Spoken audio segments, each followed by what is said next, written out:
ሁላችሁም ተጋባዥ እንግዶቻችን እንኳን ደህና መጣችሁ። ዶክተር ብርሃኑ ሰንደቅ የጥቁር አንበሳ ሲኢኦ፣ የአክሶን የኢትዮጵያ ስትሮክ ፋውንዴሽን ቦርድ። የስትሮክ በሽታ ለመዋጋት በኢትዮጵያ ስትሮክ ፋውንዴሽን አንድ ትልቅ እርምጃ ተወስዷል። የሰለጠኑ ተማሪዎቻችንን የሰው ሕይወት እንዲታደጉ እናስመርቃለን። ዛሬ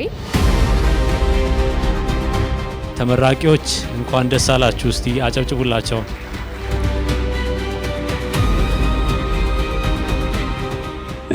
ከዛ ሁሉ ህመም አልፋችሁ በእግራችሁ ቆማችሁ ምስክር ለመሆን የመጣችሁ ሁላችሁም እጅግ በጣም እናመሰግናለን።